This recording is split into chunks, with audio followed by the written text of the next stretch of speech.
Yeah, I'm Lindiwe Sibanda. I work with an organization called FANAPAN, which is a regional policy network working with government and civil society on policy issues to do with agriculture, food and natural resources. Great. Now, with this call for an African green revolution, there has been some concern that it's very technology, or it might be very technology driven again. But actual fact, with you standing up yesterday, you're making a very strong call that policy has to have a role. Yeah. So just explain a little bit more about, how you feel about the role of policy in this process. Policies are critical because that's really the start and the end point. What we're saying in policies is, what is the conducive environment for a green revolution? And we believe unless the people who benefit from the green revolution, the ordinary citizens, the farmers, are at the center of drafting those policies, we will talk, but implementation will be a challenge. So that's why the issue of governance, the issue of policy processes are critical. And really the bottom line, governance and policy are about people. So let's identify the stakeholders who should come to the table and make it happen.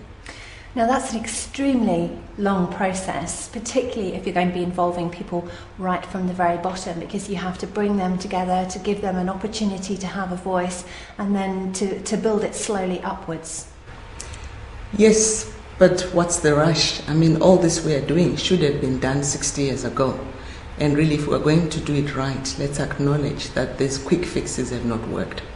They have not worked because the technocrats have taken the lead and we've left the beneficiaries behind. Look at the example of food riots that are going on. The people are hungry, they jump to the street. But if the people are informed as to what is causing the increase in food prices, I think there'll be room for dialogue. And that's all we're calling for. Let's identify what the African Green Revolution will look like with the architects who are the people. Do you think that other stakeholder groups are in the right place that they have the capacity, the knowledge to hold these processes, or do you think that there needs to be some, more training, some more help in that area before you get there? I think we need to demystify what we call capacity building. Yes, there's need to capacitate people, but in most cases what we call capacity building at times is just basic information. You can't engage if you're not informed. And we always say people are not engaging because they don't have the capacity, but have we taken time to make them understand? How come with technocrats we convene and have meetings and there's still diverging views?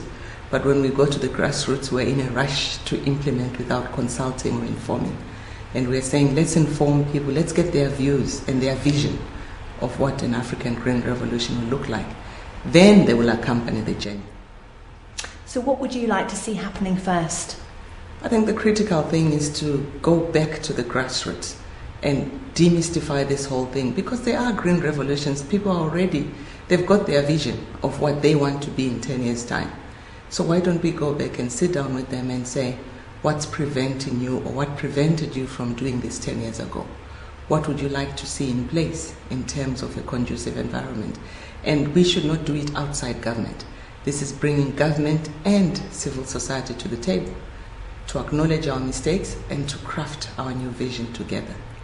And how about the discussions this week? There's been a lot of talk, including on policy. How do you feel that's going? I think the main thing that we've achieved here is to be clear and to agree that if we are going to have a uniquely African Green Revolution, women should be in the forefront. And I think there's consensus on that one.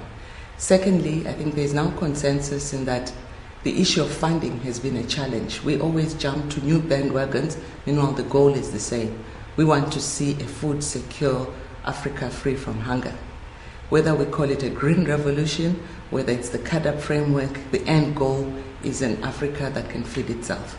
So let's use these different programs and ride on the political cover which our political leaders have endorsed under CAADP. And to me, I think that's one thing we've managed to achieve, common vision on what Africa wants. Lindiwe, thank you very much for joining us this morning. Thank you, it's been a pleasure.